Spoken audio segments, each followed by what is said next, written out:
So Karl's son is very, very talented with the banjo. I think it'd be really cool if he did like a new intro for us. I think that'd be really cool. So the truth here is, Karl, am I going to see you this summer? You coming to the camp?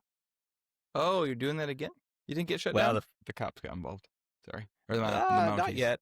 It's actually a dry campus, so it makes for less cop in opportunities.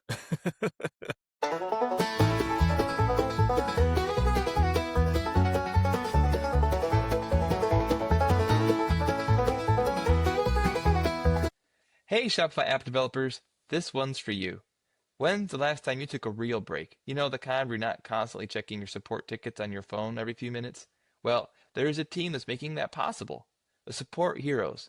Since 2020, they've helped over 100 Shopify Plus apps across 40 developers, earning their reputation as the leading outsourced customer support service for Shopify apps.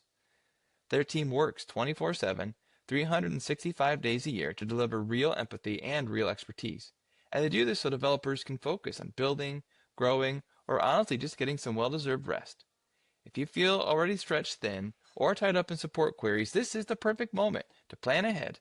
Let the Support Heroes take support off your plate while you focus on taking your project to the next level. Hey everyone! Welcome to another exciting edition of the Liquid Weekly Podcast. I am your host, Karl Meisterheim. With me, as always, is my dear friend Taylor Page. Taylor, hello. Hi, Karl. How are you today? I'm doing great. I'm warm and toasty inside while it's snowing and stuff outside. How about you? You know, I was just comparing the street conditions of my city versus your city, and I think that the fact that your city called school off and my city did not is morally reprehensible because it's far worse here than it is up there. Well, we got that ice though. You can't see that on the cameras. We got that ice, so yes. Liquid ice is what we're talking about, just for clarity. Taylor, do you have money? Sometimes. Do you attempt to make money in your work of business? I mean, that's the goal, That's the goal. Well, as you know, money doesn't always make sense. And so today you have reached out into your network and we've brought on a special friend, Brendan Quigley, Shopify partner, founder of 3 Acres, who's focused on helping Shopify merchants grow their stores. And he knows a lot about money, dollars and cents. So Brendan, welcome to the show. Thanks for having me. Of course. Anytime. Yeah, absolutely, man. We've been trying to get you on, but you've been busy doing all the things. So I'm glad it worked out this time. Yeah. You're one of those people that I secretly compartmentalize as I cannot compare my life to him because I will feel too depressed. So you got a lot going on. Thank you. Is that a compliment? Yeah, I think so. I think so. Yeah. Awesome. You're so multifaceted, multi-talented. I think that's it, and that's hard. It's hard to make Karl a little jealous, No, it's not. I know I've never come close. Yeah. Anyway, this is not a Karl's Deep Issues episode. We'll have that later. Brendan, we know you quite well, but obviously our 3 listeners, we're up to 3 now, they might not. So could you give us a little background about yourself and how you got in Shopify development? Yeah, actually, it's kind of a fun story. Good. I was never formally trained in coding or anything like that. I went to university and I studied geography, and specifically I studied GIS and map making. Oh, cool. Which was really cool. And out of university, I got into a government office and I was working and I was making maps and I was living the dream. But it's all going to tie back into money. My office, the window behind me, I would look out over my shoulder and there was a big Freedom 55 financial building. And unfortunately, a lot of the work you do in government when you start out is make work. And so I said to myself, I am not going to sit here until I'm 55, which is how it felt like it was going to go. Oof. And so I honestly, the way I got into development is I hadn't built a website for a family member. And I was like, I could do that. And I found someone looking for a website in my local town. And he was like, I'll pay you to build a WordPress site. And then the next time my contract ended, I just never went back. What year was this? That's awesome. So that's a great question. 2014, 15. I'm over 10 years sort of freelancing. And I'm not going to say there was no time where I was maybe I need to get a job. Certainly when you start freelancing, it goes all over the place. So I certainly there were moments, and I even interviewed for a job back at the government building at one point, but then I decided against it. And ultimately, what happened was I just started freelancing local. I just started building websites locally. A lot of it was WordPress. A lot of it was small stuff. But I managed to like keep it going. And then I would say around 2019, I was like, if I had to focus on one thing, what would I want to focus on? I said, Shopify is pretty good. Like I can see a lot of potential there. And I ended up focusing on Shopify about a year before 2020. Which turned out to be like the biggest boon for my business that you So can that was imagine. 2019 then. So you could have made it to Editions 2019. Were you there? I wasn't, unfortunately. I didn't get a ticket. So you tried to go. I tried to go, Well, at least but you they tried. sold out. Carl took your ticket. That's what it Someone sounds took my like. ticket. But then we planned a trip out to Newfoundland. Like my wife's family's from Newfoundland, and then I got a ticket. And I was like, no, I've already got flights booked and stuff. So I didn't actually make it to the 2019, unfortunately. That was the best one by far, I think. Everyone says that. Everyone agrees. Yeah. So, I mean, it was good for me. Locally, the government handed out little grants during COVID to get businesses online. And so I knew how much they were handing out and just charged a little less. And so I had a lot of small, quick sites that I built, and it kind of built my portfolio, got me into the ecosystem. And from there, to be honest, it's been sort of one awesome thing after the next, whether it's making connections or meeting people, or I did a bunch of white labeling at one point and got a lot of business through that. And it's just sort of grown since then. And so your agency, 3 Acres, are you a solopreneur? Do you have people you work with, other contractors, other employees? That's good. Yeah. So, I mean, I have had contractors I've worked with very infrequently. And that's, to be honest, that's like pre-AI, when there were tasks that were beyond my capabilities. I do have one contractor I work with right now, and she does a lot of my social media and my blog writing and all that kind of stuff. So that's been really good. But for the most part, when I hop on calls with merchants, I'm like, this is 3 Acres. This is all of it. Yeah. That's cool. I've found, especially if I'm hopping on the call with the owner of the brand, they like that a lot. Yeah, for sure. It's like I empathize with where they're at in their business because I'm at the same spot. Sure. And there's many things we can like understand. So, yeah. That's cool. Look at you, one man show, so talented. Yep. And so you started development in 2014-ish or whatever. So, I mean, Rails 3 or 4, I think, was out by that point. Did you not even consider it, or did you look at it? And so, to back up my training, the only thing I had any experience with coming out of university was Python. Oh. And that's because we would Python script things in the GIS software. I did a little bit of other things, but I never really got into the coding aspect until Shopify, because even WordPress, you can get by with CSS changes. Yeah. You don't have to really do much there. And then I got into the Shopify Liquid, and I was like, this is amazing, and loved every moment of it. And I have a WordPress site I happen to be building right now, and I'm like, this is such a pain. I can't pull it to my local. If I want to stage it, I have to do all this extra stuff to stage. I'll just build it on this live site. You know what I mean? It's so hard to work with. So, with AI tools and all that kind of stuff now, I am in my terminal way more than I ever imagined I would be even 2 years ago. And it's a lot of fun. Speaking of Liquid, why is Liquid Weekly your favorite podcast? Well, it's definitely the attractiveness of the hosts. Okay. Not saying anything, but I'm just saying most podcasts don't have this lineup. Yeah. Some people have a face made for radio, but I think Taylor and we have a face made that's equally terrible in either medium. So equally terrible in either medium.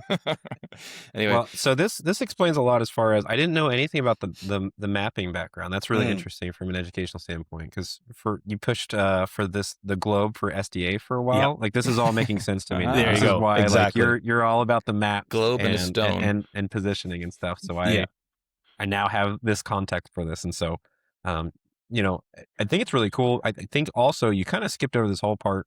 you're really big into the Google app scripting. I didn't even realize about this until I talked to you about it. And I've been recently using this for a lot as well. Um, I don't know if we obviously want to get to our primary topic here. We're talking about like finances and being a solo dev, solopreneur, and those sorts of things and what have you, and being set up for success there, because we all have to care about money. Yep. But as far as like, how did you get introduced to Google app scripting? Because I think that was the thing that I thought was really interesting that you had talked about, where, oh yeah, like, as far as like developer goes and all this other stuff or whatever, kind of having this experience, but like really like I'm leveraging a lot of this stuff to get a lot of things done. And has Flow changed that at all for you as well, since we have a lot more automation tools so readily accessible? So I don't know if you want to like riff on that for a second. Yeah. So what I'll say is funny enough, I haven't touched Flow as much as you think I would. I love automation, but every Yeah. time I go to touch Flow, I haven't really used it, and I think it reflects more the types of merchants I'm working with. They're not looking for that kind of thing. The Google app scripting, though, comes from like just my love of spreadsheets. Like I adore spreadsheets, and in every job I've had, I have like over leveraged the capabilities of spreadsheets. This is why you like finances. You like spreadsheets. Perhaps, yeah. This is why. Are you in the Structured wrong data? Are you in the wrong field? Is this you should be? So love spreadsheets. Google spreadsheets. Love spreadsheets, okay. And if you can picture it too, like with Shopify, a lot of stuff happens in the CSV, upporting, like importing, exporting, all that kind of stuff. And so I've been able to really like do really good jobs of importing or batching things by using the spreadsheet. And so if you're familiar with Excel, they have their VBA language. I never really got into that. But Google's equivalent is Google Scripts. And so what I learned, and unfortunately Shopify has turned off my magic tap, is you could spin up a private app and grab the token, and then I could pull any data I wanted into a Google Sheet. And I could even make like a little UI to like hit the button to like pull new data. And then I could manipulate it whatever way I wanted in the Google Sheet. And I could even have a little button that pushed it back. So I've done a number of like WordPress to Shopify migrations where I pulled in all the WordPress data, manipulated it in a spreadsheet, and then threw it back. And it's like an app without the app infrastructure. Right. So I think the best example is I have a merchant that has like a small catalog, like 25 products. And I've set up a sync app through a Google script web app. And so what's happening now is every time an order fires on the wholesale site or the retail site, just the order notification API hits my Google script, logs it, syncs the inventory change to the other store. Because they've only got 25 products, and a lot of these products are single variant products. Like there's not a lot of complexity with this. It works pretty well. Spits out a little log. If you have to like back up, you can go see what happened in a log in the Google Sheet. And some of this is like using the tools that merchants know. A lot of merchants are in the Google ecosystem already. So to be here's the spreadsheet, it's connected, it's doing its thing. It makes it really accessible. And it lowers my time to dev it like huge, because you're not making a custom app. Now, the tap has been turned off. We no longer can generate those tokens just willy-nilly. And so I'm going to have to reassess how I do this. And that's actually where your question about Flow comes in, because Flow, I think, can handle a lot of what used to happen with the token without any of that overhead. So that'll be where I go next.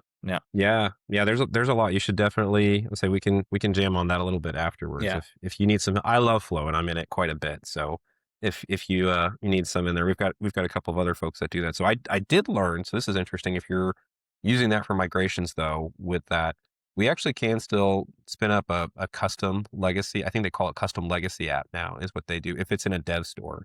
So if we're doing migrations or something like that, and you're starting in a dev store and just trying to get some data moved over, that does not have to be started necessarily like directly within the dev dashboard. So that's kind of an aside. I learned that here very recently. So I posted something on the forums, and then Eitan actually like came in and was like, hey, like you can actually still do this in a dev store from the legacy standpoint. But I wonder what the limits are, because I did run into dev store like rate limits recently. I was trying to like move over a lot of orders. and I could only do like 5. I forget, it was like 5 a minute, or I forget what the rate limit was. And I was like, oh, this will take days. Wow. Yeah, But as so that soon as sounds very low, huh? it is Hmm. very low, but as soon as they paid, as soon as I transferred ownership and they paid, the rate limits like went away for that Hmm. particular upload. And so I was like, oh, I'll Gotcha. just wait and then upload it once they're like, it wasn't a big deal. But I'm Yeah, yeah, curious yeah. then what the rate limits are for that. Interesting. Yeah, yeah, something to look at for sure. So, I mean, speaking of, paying for a plan, you want to start talking about finances? Sure.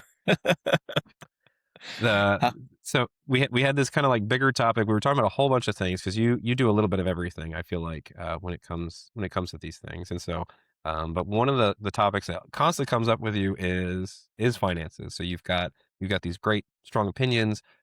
You and your entire family are being supported, through your business, and so Hmm. that's a heavy burden to bear for a lot of people, right? Like when you're trying to make sure like food's on the table and everybody's like comfortable and fed and those sorts of things. So you have a lot of this figured out, Hmm. as far as that goes, I think, from that framework. And so I don't know if you want to talk about maybe some of that, some of the guiding principles that you have there, as far as, you've been doing this for over a decade now, what that looks like, what lessons you've learned there. Yeah. And I think when it comes to finances too, it's going to be different for everybody. Like I have a system that 100%. works. Other people Hmm. have a system that works. And so I'll talk a little bit about like the apps or methods that I use. But even I've like changed them to fit me. So like I'm not like Sure. running the app or the system the way it was taught to me. And I think the first thing I would talk about is like in my family, like our household budget, we use something called You Need a Budget, Hmm. YNAB for short. It's a great piece of software. I love it so much. I've been using it for longer than like more than 10 years. And I actually like run a YNAB budget for my home and I run a YNAB budget for my business. So just to jump in really quick there, I think, Yeah. so this is something we all have families, and we're on in the years, and we're not, super young bucks just out of school or what have you anymore. But just the principle or the idea of a budget, Oh yeah.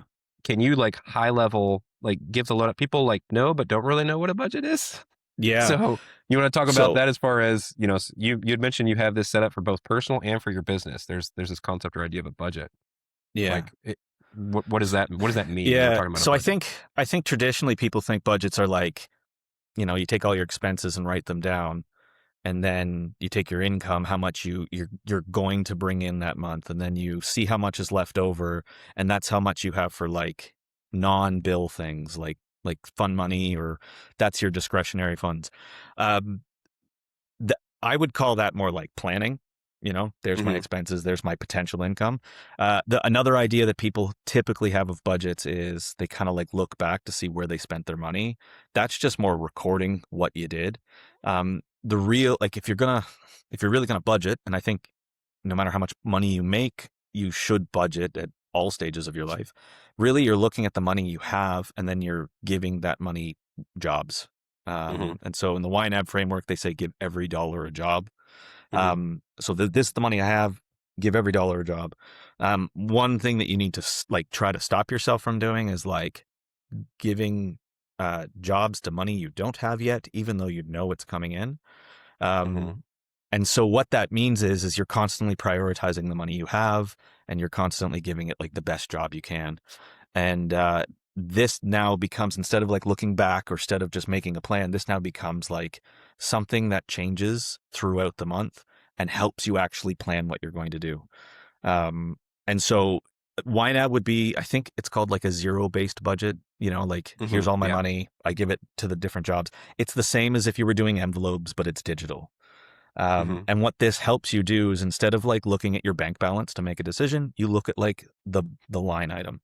Hmm. So in context of my business, let's say I want like a shiny new, well, let's say I want to buy more tokens for my AI bot. Uh, I can't just go buy that without knowing where that money's coming from. And so maybe I have Right. to take from the like pay myself fund to fund my token addiction. Hmm. Um, and if you do that, if you always take the money from somewhere where you have it and put it into the category that you're about to spend, like you'll actually never overspend. I know it sounds crazy, but if you Right. stick to it, because you're being proactive with your money. So Hmm. that's fundamentally what a budget's doing. Right. So And proactive rather than reactive of like, oh proactive, shoot, yeah. like the money's been spent. Like now what? You Now know? what? Yeah. Mhm. The other And thing yeah. too about the envelope system, because I also use the envelope system. I also use YNAB, although I have a love-hate relationship with it, so maybe we should talk because I'm probably doing something wrong. But the envelope system is when you get it set up, like you will actually be able to start accruing money in those envelopes that you don't necessarily Yes. spend every month, which can lead to a big sense of freedom down the road where you have extra. Yeah. I think I'm not going to remember all the different YNAB things, but one of their rules is to live on last month's income.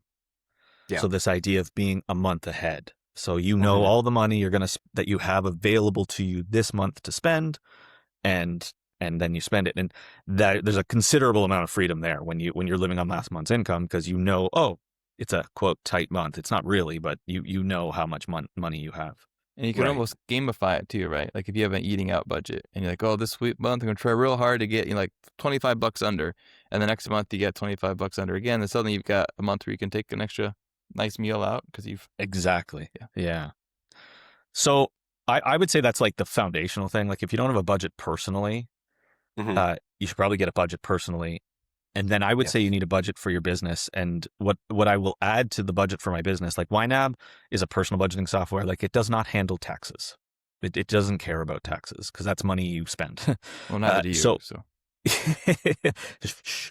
But I have a QuickBooks online account, and I have a bookkeeper, and she handles all my bookkeeping, and that means all my tax obligations are recorded, and I've got like a proper profit and loss. And I would also say too, like I use my YNAB budget for my business as like the decision-making tool. So it means that Mm. not 100% of my income has to hit the budget, so to speak, because it'll be spoken for somewhere else, you know? Mhm. And so with that said, I would really encourage you as a business owner to like find that bookkeeper and to like make sure your tax obligations are hit and all that kind of stuff. And I think that brings me to like the second half of sort of my finances for my business, which is The Profit First by Mike Michalowicz. So if you haven't read that book, it's a great read. Great book. Mhm. And the difference, and this is where I differ, is I follow like a YNAB version of it. So instead of making, well, if you're not familiar with Profit First, it's basically got 5 big buckets that all your money goes into. And he actually recommends having 5 different bank accounts.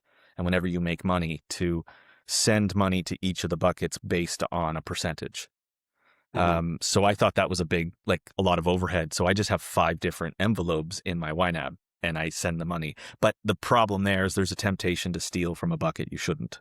That's the only Mm. problem. So with all that said and done, I would highly recommend Profit First. It basically the like Cole's Notes version of it is like immediately set aside your taxes to the government. So in Canada, I charge HST, so I would set that aside.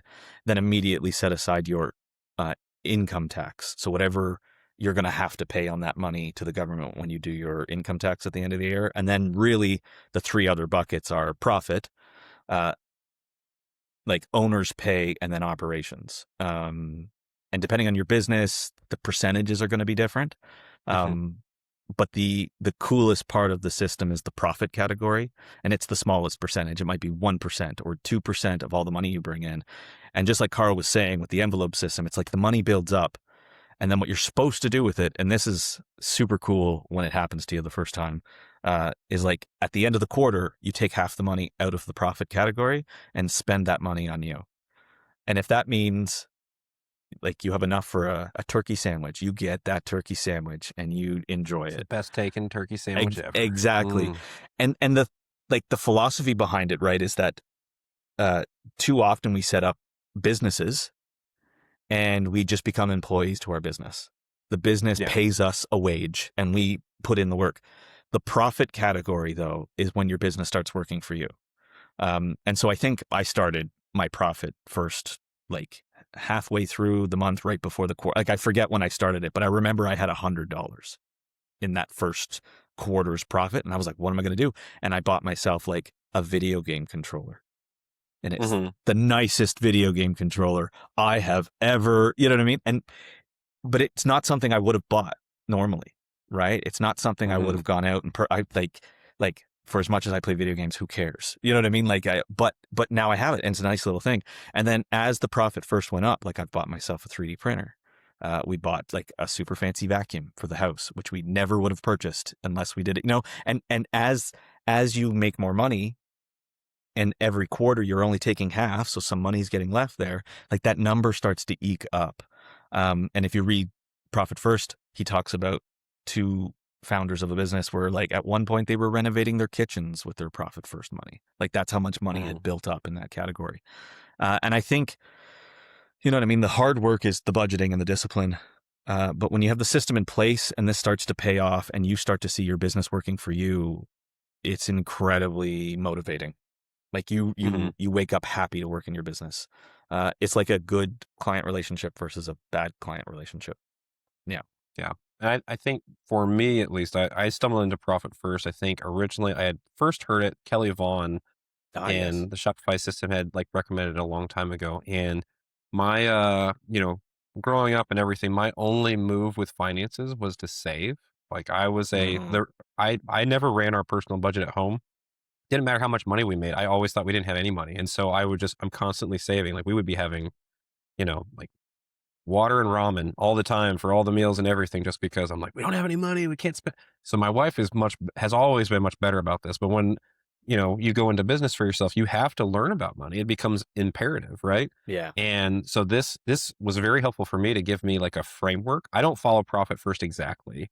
I've just tweaked it quite a bit. Kind of similar to if you run like a YNAB version of this or what have you. So I've run a similar version and kind of the same. I'm not doing 5 different banks or whatever kind of thing. Like I use Mercury, and then each of these they have their own account within this banking system and stuff. So everything gets auto dispersed based on the elections and stuff. And so very, very great just to have that system and basically put it on autopilot. So now I have a much better control over that. So like you said, more about having a system, putting it in place, and then you don't have to spend so much time thinking about it. You can work on just bringing in more finances or whatever kind of type thing. So it's a great call out. I would say it's also influenced how I charge for work. Because I no longer see the invoice amount as like, that's all my money. I see it as my Profit First sections, 20%'s this, 50%'s that, 5, like, and so then I'm like, oh, how much do I need to make off of this? And like, it really helps with, especially when you see the system work for you for a little while, you're like, oh no, I definitely need to charge twice as much for that project. And that's something we struggle with when we freelance or when we're a solo person, is like really feeling our value.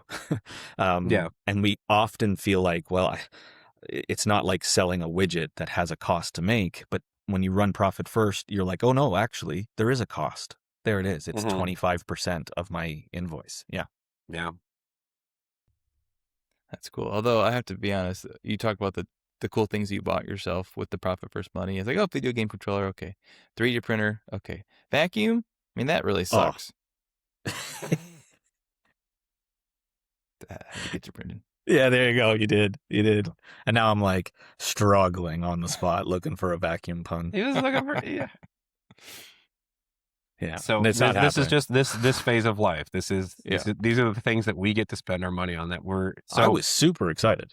I was gonna say, we have one of those, did the same, bought one of those little automatic Roomba vacuum things or whatever, but it self-empties. That's the kicker. That was the nice thing about this one. So you don't even have to empty this sucker, except for like maybe once a month when the whole thing gets full. It's great, especially if you have a dog or pets or stuff. One of those childhood memories is like seared into your brain kind of things, where we were celebrating Christmas with my grandparents. I had an uncle who was an adult, obviously, and they got him a mattress for Christmas. I was like, a mattress? Like, how's that even a Christmas gift? That's no fun. Like, can you imagine being at a point in life where you want a mattress as opposed to like Legos or whatever it was? Now I get it. Now you get it. Yeah. Nice mattress is worth its weight in gold. So, Karl, did you get a mattress for Christmas? No, I got nothing. Yeah. He's dropping Christmas hints for this year is what he's doing. Exactly. So we covered budgeting, we covered Profit First. How can we tie this back into the way you approach things with your business, and how much of that money can we get? Well, I would pull it back to, it does change how you charge for things. And so that Hmm. in some way is why I've leaned into this membership/retainer model. Right. Tell us more. And so as a freelancer, we've all been there. You're working, which means you're not looking for work. And so like you're making money, but right after that project's done, the, the hill and the trough.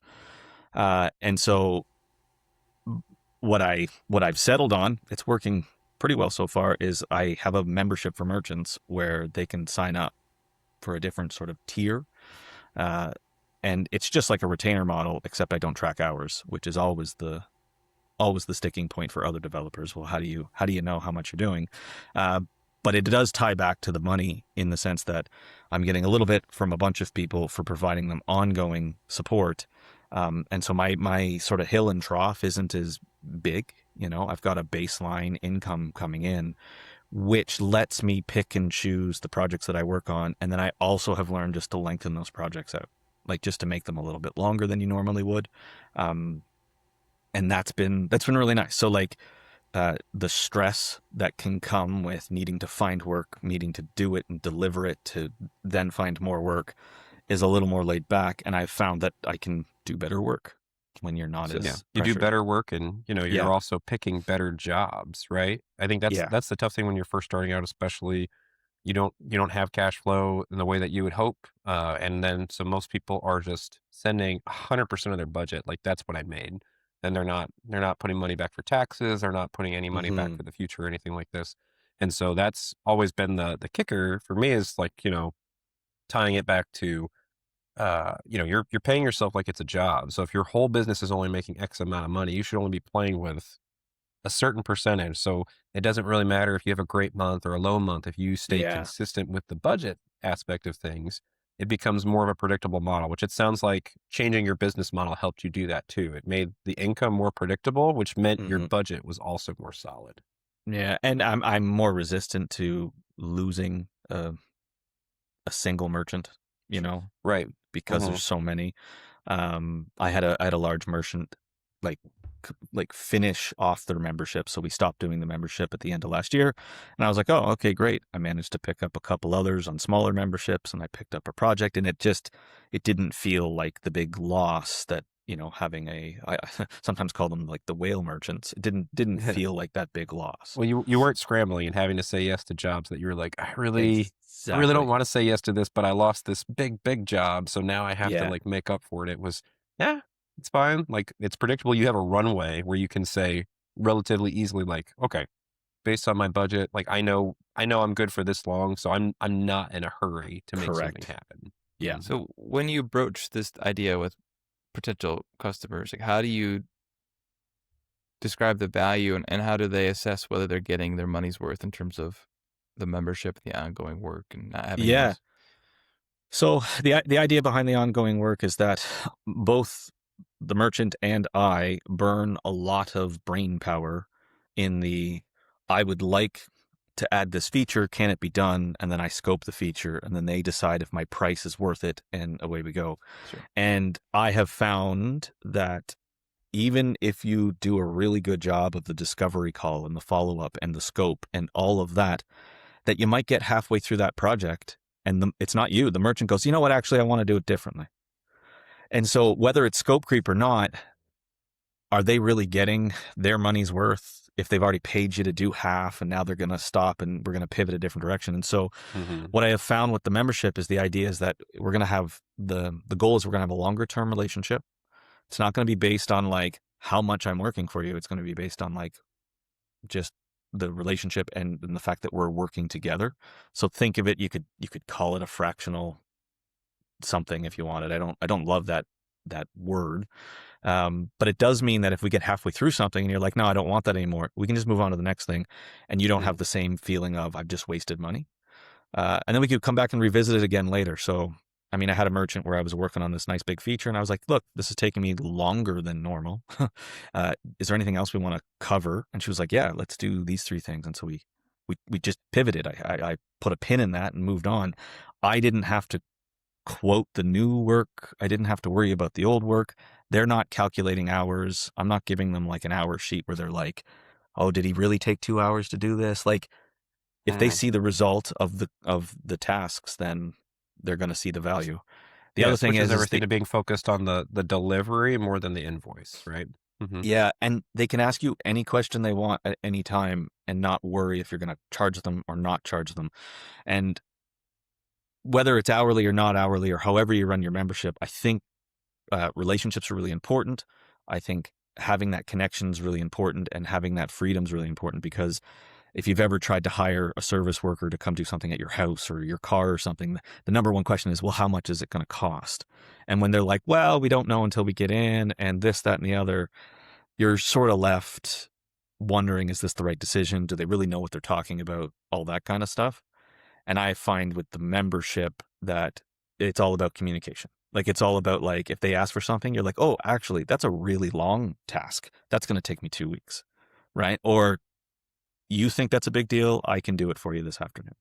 And that really helps. And I get, to be honest, I can get a lot done. You know, different merchants work different ways and are looking for different things, but you can get a surprising amount done, especially if you treat yourself as the expert and, like, make the decisions and then present it to them in a way where they can say yes or no.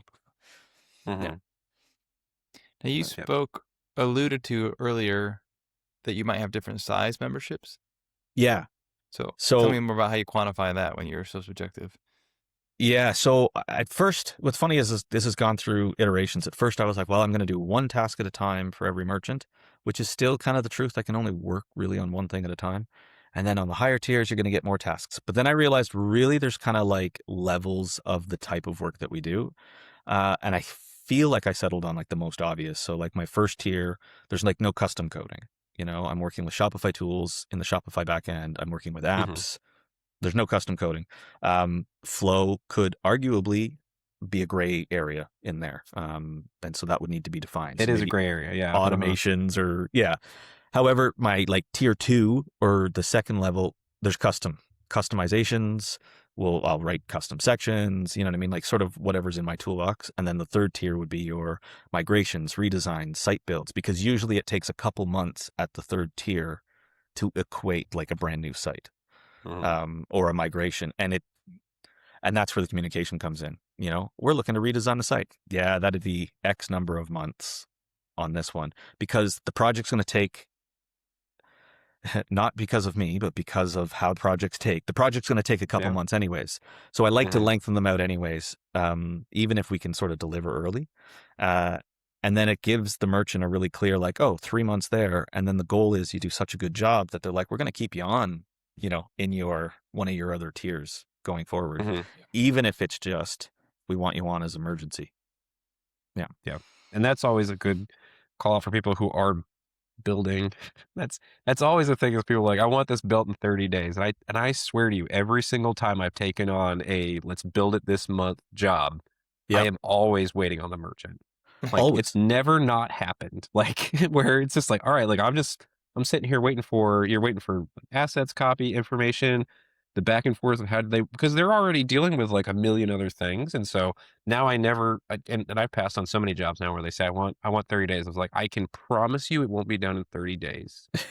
I can promise you I can build this in less than a week if you wanted to, but it's going to be how I would do it. And it might not translate to anything that's helpful for your business. We need at least 3 to 4 months to make this happen properly. And, you know, you shouldn't feel bad when they pass on that stuff, right? Like that's the beauty of this kind of a membership or those sorts of things. When you're selling, you're almost selling more so the relationship of like, I'm the expert and I'm going to own like getting this done. So when you position yourself so that way you can say, it's going to take X amount of months. If there's any pushback there, it's just, you kind of just know, right? Like, it's just not going to work. Like the membership model isn't going to work for you. Like we're not really going to work together well. You can find somebody that can probably do it for that. Maybe. I don't know. I've also found, and this is something I've started doing more recently, doing the work as I think it should be done and then presenting it to them with a yes or no option has expedited the feedback. Meaning if we've got to decide on colors, maybe I show them 3 different options. I'm just like, yes, no on one of these. You know what I mean? Like, whereas in the past, I've been like, well, what colors do you want? Right. Right. Nope. And then it takes forever to get that back. Yeah. Mhm. The other thing too I like about that model is when I have, I think we all know that hourly is not the best way to go because you really want to be more about value. And I'm not going to get us down a rabbit hole, Brendan, hold me to it. But with the proliferation and increased utility of different AI tools, like it becomes a completely different equation where what used to take me half a day now takes me, an hour or two. Mhm. And it's the same amount of value to the client. I just got it done more Yes. quickly. So how do you approach that? Your sort of model really avoids that whole problem. So Yeah, and I try to all my models, no matter, or sorry, all my tiers, no matter which one they are, come with in-person meetings. I'm not some Mhm. asynchronous, dev shop where you just send tasks and the result comes back. I want to get to know my merchants. I want to work with them on a long-term basis.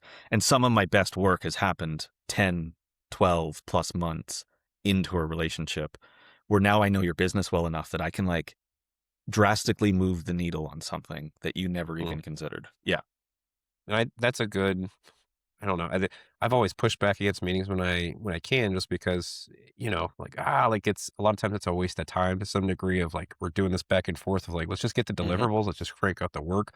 But I think particularly in the age of AI, that's the ability to be personal with somebody, Yeah. actually talk to them, create that connection, that relationship, really is what is going to become the valuable piece there. Yeah. Because if they can just talk to Sidekick and get something done, even poorly, Yep. they're going to do that if you're Yep. just a series of tasks that are being completed. So I think that's a really good thing for people to start leaning into.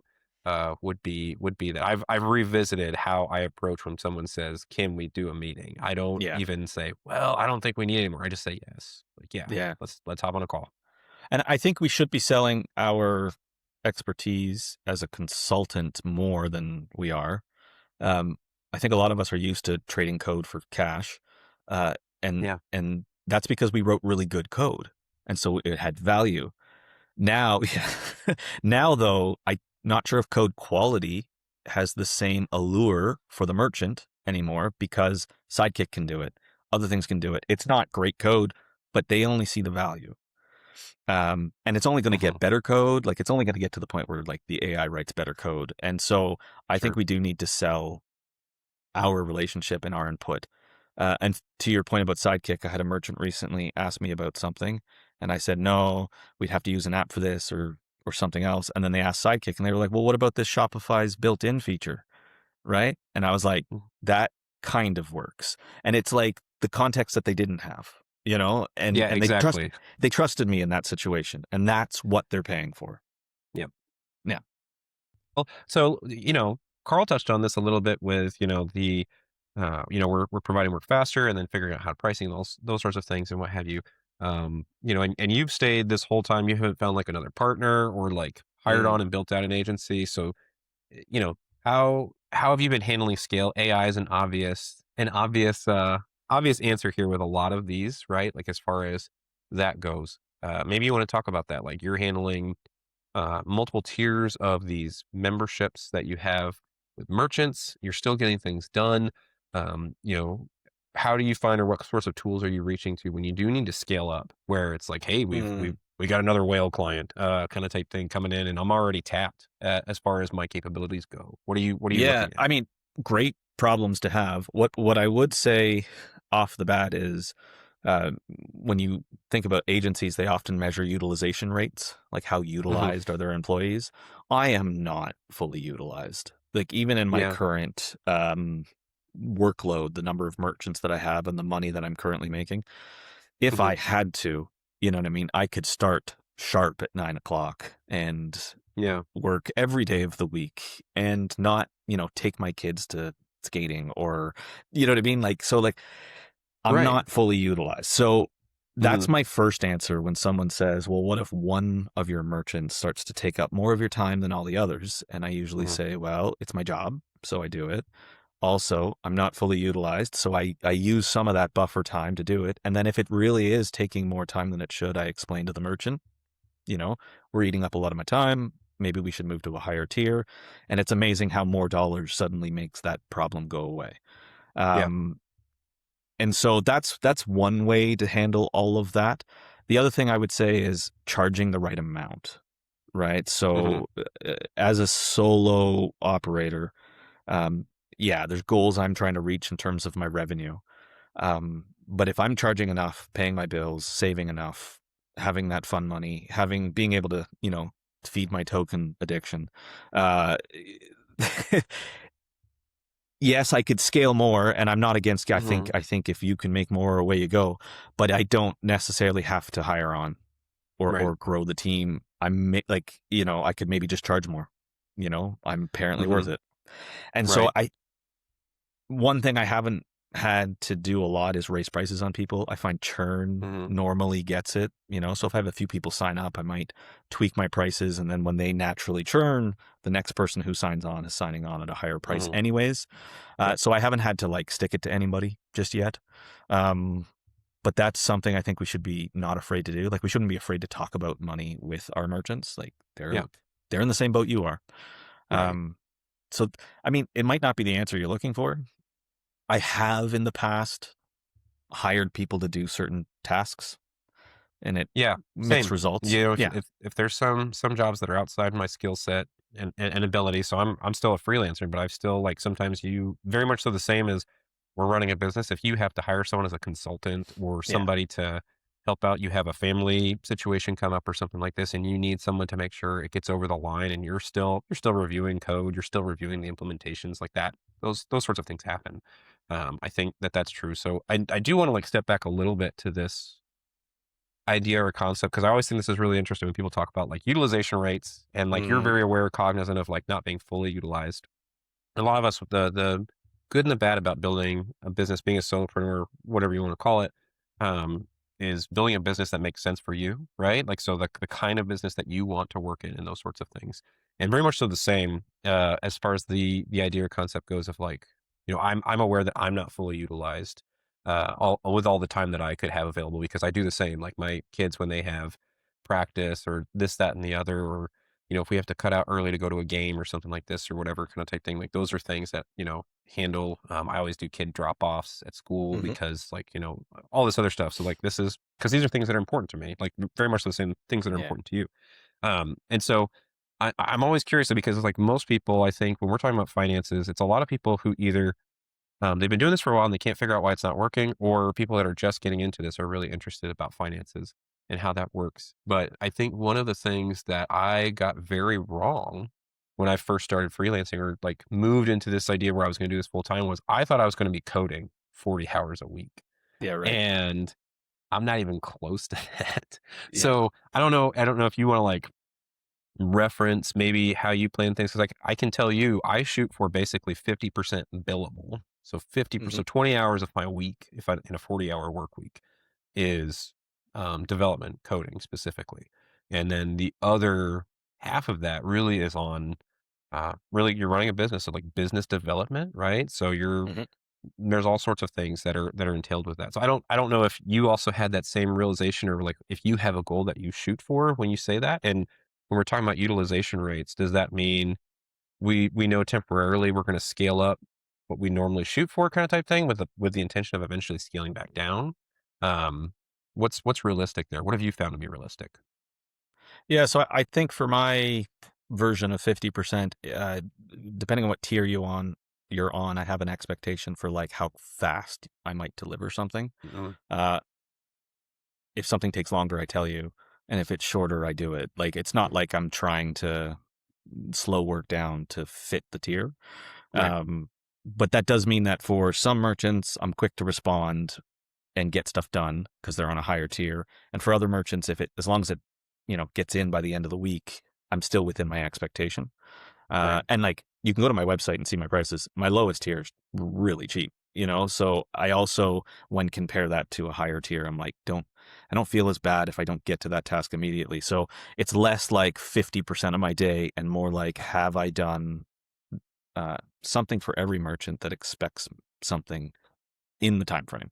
Is a little Hmm. more subjective. Yeah. You might like do a pile of work for one merchant and then you're good for a week or two, Yeah. Hmm. like, and it depends on what that merchant expects, So I've got Hmm. some merchants who I signed up before I really solidified my membership, and they like their deliverables in a month. Like we talk at the Hmm. beginning of the month, come up with a pile of things, and I just try to have it done before we talk next. Hmm. Right. And so that's nice for me. I can plan them whenever I need to plan them. But with that said, I did redesign their site at one point. And so that was a little more like time based or had deadlines. Sure. So yeah, that can happen. I forget the second question, but that's my fault. Yeah, it was more about trying to find out what was realistic when it comes to utilization rates, as far as like what you're Yeah. doing. But it is more. It sounds like for you, like time, the time during the day is more so related to the turnaround with the flow of deliverables, more so than your own specific time in that regard. Yeah, I do try to do like Cal Newport's time blocking. Yeah. I think there's a lot Hmm. of value there, and I kind of time block my weeks at a Hmm. time. So I don't do a whole month. I don't do a day. I kind of do a week at a time. And so what I try to do is know what my commitments are, the things that I want to do. For the year or for the month ahead of time, so that when I'm time blocking a week, I can build it in. A good example, I'm not currently doing it. I don't know. The winter seems like a busy time and we're stuck inside anyways, but like all year last year, I didn't do Friday. Like I worked 4 days a week. So I just Nice. didn't book stuff on Fridays. With the odd, it always happens, the odd client thing comes up on a Friday. Sure. And I just sort of told people like I'm out. You know what I mean? And it was really good. I have found since Christmas that, I don't know, we're stuck in anyways. Might as well put in the time now so that, come spring and summer, I can take the Fridays off again. Yep. Nice. Yeah. So multi-scale planning, time blocking. That's the Cal Newport way. Yeah, and Cal Newport, was that in Deep Work? Is that I know, well, Deep, he's written several books, but I think that yeah, was Slow one of Productivity them is with his more recent one. okay, gotcha. I And don't think I've that read that. no, it's pretty good. It basically says that you do your best work when you can actually take the time to do your best work. Like it's nothing Hmm. we couldn't logically surmise on our own. Yeah, right. Yeah. Yeah, sometimes I don't know. My wife has read the Atomic Habits book. Well, she started Yes. to, and she was like, why do people love this so much? This is all so basic. It's just like, well, Yeah. sometimes it's just saying the things that's like, this is so common sense, but he does a great job of presenting it Oh in a yeah. way. Yeah. So it's my wife is ultra organized anyway. She doesn't need any help. I'm the one reading the productivity and organization books because I'm the one that needs that. So, I love it. um, but so I think that's a good place to kind of start transitioning, Carl, unless you had other questions about So many questions finances about and the Brendan. membership tiers and Yeah. No, we'll have to do take two to catch on those, because I do think you're right. If we're being responsible, time blocking adults, that it's probably time to transition to the changelog. the change log. No music, no, nothing. Okay, that's cool. Well, okay. So Budget. real fast, The that's envelope's empty. there's really quick from the developer changelog, just a heads up. So there is a Shop Mini's got their own little Shop Minis changelog that just That's is still a a thing big now? drop. Shop Minis Yeah. or what? Is that I still just haven't what? heard much about it recently after the initial hoopla. So. I mean, that's fair. So Shop Minis has their own big giant changelog. So that's really interesting. There's a dashboard command CLI, A giant product list changelog for a mini? privacy controls, user generated content guide. There's a whole bunch of stuff in here. I'm not going to go over all of them. We're just going to link to Thank it. you. And also a quick aside or a note, something that's really interesting when we're talking about the changelog, in the dev forums now, actually all of the change logs get their own dev forum posts. So if you Ooh. are particularly excited about, something that's been released or something like that or whatever, you can comment on it. Like it's right there in the forums. And so Shopify has done a good job as far as like getting some feedback. They've got product leads in there monitoring these things. And so spend the time actually checking some of that stuff out. We'll make sure to link to the forums as well, I suppose, in there. But there's a whole bunch of stuff that dropped for Shop Mini. So if that's a category that has interested you, you definitely want to check out this big giant changelog here that they just dropped. The other thing Big that was changelog, cool little app. that's come over is the ability to automatically copy cart meta fields to orders at checkout completion. So the cool thing about this is, or more succinctly, I think Gil Greenberg had posted um, this in the forum as well as a separate post, but basically cart meta fields can now persist to order meta fields. So being available after the actual order. So this is really handy and neat because a lot of app devs are using cart meta fields where maybe you don't want to stuff into cart attributes and those sorts of things. So cart attributes have naturally just come over into order attributes or custom attributes, I guess, that's available after the order. However, cart meta fields have not. And so that's been a thing where a lot of app devs have really been pushing for something like this because maybe you have some specific things that your app needs. You don't need to have cluttering up the order itself there. This is now something that is available. So definitely check that out. There's basically there's a definition that you enable this cart to order copyable. And so when it's enabled, it will actually move over to an order meta field definition. So pretty cool. I think everybody's excited about that. We'll link to those as well. And another fun and exciting thing, increasing the app block limit to 30 for theme app extensions. So you can now include up to 30 app blocks in a single theme app extension. Previous limit was 25. They bumped it up to 30. We're seeing extensions continuing to be pushed and all those sorts of things and limits. And so Shopify has heard like, hey, these are way too limited as far as these limitations go. So 25 to 30, I think is pretty good. We'll see how helpful that is. But if you're messing around with that, I know there's still some, file size and content limitations there with like Liquid and stuff. I think that people would love to see increased as well. But at least for now, yeah, more app extensions. So exciting stuff. It's amazing. Thank you, Taylor. It is. No, I wasn't being. Yeah, I can't imagine eating that many app blocks, but I'm sure it stacks up quick. It depends on what you need. Yeah, more. Absolutely. Always. Well, it is now time for the third half of our show. Some might say the best half.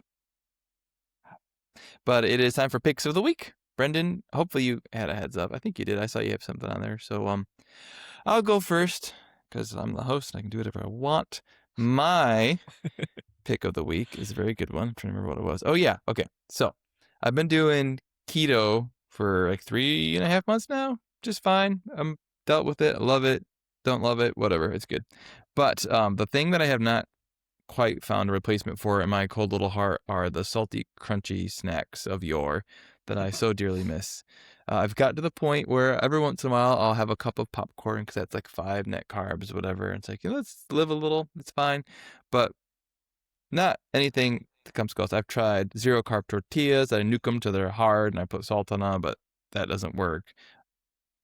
Pork rinds, don't get me started. But a friend recently turned me on to these things. They're Quest brand protein chips, which somehow they figured out how to take like milk proteins and whey and stuff and like squish them into the format of a chip and make it crunchy. And they put delicious seasonings on them. They're not great for you in terms of carbs. They're still like 4 or 5 net carbs per bag, and they're super expensive, but they're delicious. And I should never have found out about them. I may have ordered a few of them. Oh my gosh! To get me through the rough patches in life, but did you move money from a different envelope? My YNAB setup, which we'll talk about offline, is a little borked at the moment. So okay, it's basically a bunch of money definitely piled around has an envelope. A snacks envelope, though. He has to. He has to. Just a dedicated envelope for snacks. We call that invisible money when it's not on budget. Okay, you can just spend it on whatever you want. It used to be so cool, and now it's all accountability and straight and narrow. Anyway, Quest protein chips, check them out. They're delicious. I'm sorry if I ruined your budget for you because you're going to spend a lot of money on those things if you're in my suit. I like it. Brendan, do you want to go next? I can go. Well, the obvious pick for me is YNAB. If you're not on YNAB and you don't have a personal budget, you do need a budget. YNAB. We'll post Karl's referral link so he'll get lots of free months of YNAB. Yeah, that'd be great. I should do that. Oh, but yeah, YNAB, I've been using it for, I shortly after marriage, I was like, where's all my money going? And YNAB saved me. The other, go ahead. No, it's okay. The other pick I have is something called Piehole. Excuse which you? sounds hilarious. This is a family show, This Brendan. is a family show, sir. Yeah, This is- it'll make sense in a second. So if you're not familiar, there's the little Raspberry Pi computers. I should have. Do I have? Oh, I do have. See, Only one man would dare give me raspberry. So there it Lone is. Star. There's a Raspberry Pi computer. May or may not have been running a said AI agent up until I unplugged it. So Pi-hole is software you can put on your Raspberry Pi and run it on your network, and it turns into a DNS ad blocker. And so if you take your router and point it to your Raspberry Pi, all of the internet traffic in your house will go through said Raspberry Pi, and it will block ads for the most part. Your router and you Nice. stick it in your pie hole? I don't understand. Basically. Okay. Basically. And as a family man, you can also download other lists of other sites and it'll block those sites too. And so I have found it to be like super helpful to just take away, I'm going to say like 80% of the unwanted clutter of ads and stuff when you're online. Ads when you're in like little mobile games go away, all that kind of stuff. And it just sits there, lives there, and everything runs through it. So highly recommend it. I've heard of this. I've wanted to do it. I have not because, alluding back to the parenting stuff that we talked about off camera, you give your kids some very specifics around like tablet usage, you give them some screen time, but the sort of stuff that pops up in ads, it's like you can't protect against it. Mm-hmm. So this is great. I'll have to do that. Thank you, Brendan. The only caveat I'll have is like it doesn't block YouTube ads, and if the site is serving ads a certain way, it won't block those. But it gets a shocking amount of the ads that you don't want to happen Well, at especially the with DNS Chrome level. kicking Yeah. out view block and all that sort of stuff. It's Exactly, yeah. And because it happens at the DNS level, any device on your network is blocked.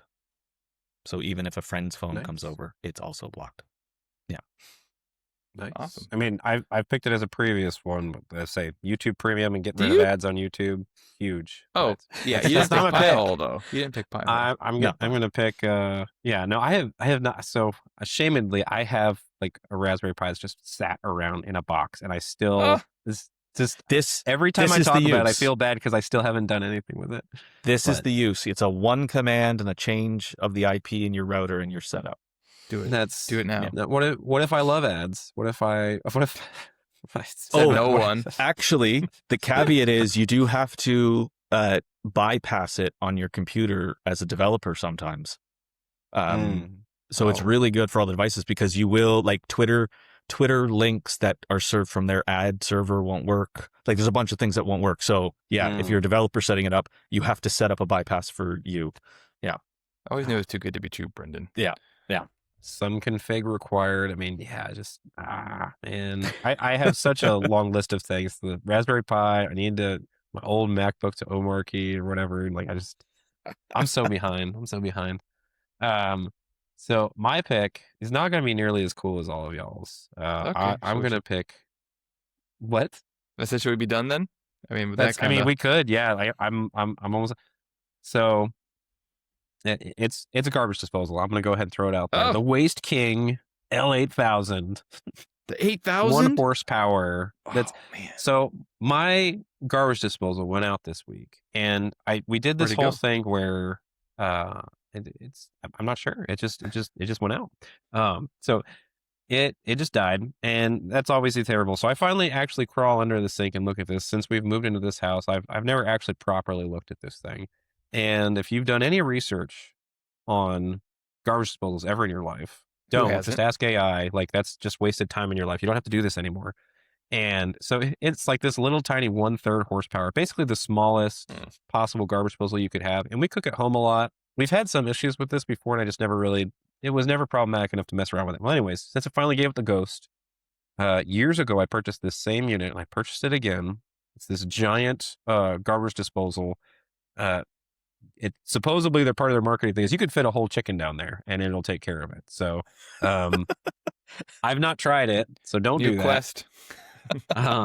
But so yeah, and that was my thing. It's top of mind. It's what I thought of. So that's what I'd say. I bought the same exact unit at my last house. Apparently we just go through garbage disposals.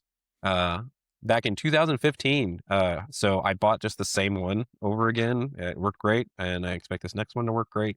1 horsepower. It's pretty big in the garbage disposal world. So I did the Tim the Toolman Taylor from Tool Time back in the day. So If I can call that reference out, more power. how many baked potatoes can you fit down it? Oh, none, That's because your I'm not putting lifestyle. baked potatoes. Okay. All those are going to my pie Into hole. the pie hole. This is baked potatoes are too Oh, precious. Okay, So Taylor, yeah, garbage disposal. There you go. I'm really excited bad. for you. However, I'm gonna throw out a different perspective here, which is I don't think you should be putting things down your drain that necessitate that level of grindage. I think you should be putting those in the trash. I think you're gonna It's plug up your it's drain. just in case. You got kids, man. They're always stuffing stuff down there. No, I No, you don't have discipline this them. problem. No, I don't let them in that part of the house. Whatever, man. My kids are washing dishes. Heck yes, Oh, yeah. absolutely. No, that's So wait, cool. it's to like, I don't have a garbage disposal. We No compost garbage or throw disposal. stuff Okay. out. No. Okay. like, Apparently, I'm just a we put it lazy in American compost. here. That I'm just like, give me the biggest incinerator I can possibly So you have fit to, like, underneath that's just my so that- sink. That's just so that the stuff flows out of your house well. Yeah, it's any like Oh. food No. scraps and things, that He's you feeding it accidentally because make he's it too down the lazy sink. to put it in the trash because he can't be Well, that's- bothered to like think maybe I shouldn't shove these vegetable trimmings into my sink. Maybe I should put them in the trash bin or the compost bin. I I heard don't- entire obviously- chicken. Obviously, what the I big heard. stuff. I'm not actually throwing the chicken down there, man. It's the marketing ploy. They got me. I just want to know if I had to, I could do it. So Yeah. I've always had an irrational fear of garbage disposals anyway. But I do think like the sink getting fair. plugged thing, like whatever you're sending down that drain pipe, whatever sludge you've created now, like you have to account for that at some point in your life. So just be prepared. Go get yourself a nice 50-foot snake or something and you'll be all set. yeah, any homeowners, we should do that too. Like sometime we'll have a whole episode on homeownership and all the things. Yeah, Sure. right. Awesome. I like it. Well, that sounds like a good place to end it. Waste King 8000. All right, I'll check that out. Well, everyone, you've done it. You have wasted another perfectly good hour listening to the Liquid Weekly podcast. Thank you so much for joining us, Brendan, Taylor. Good to see you as always. And for the rest of you, thanks for listening if you're still here, and happy hacking. Bye.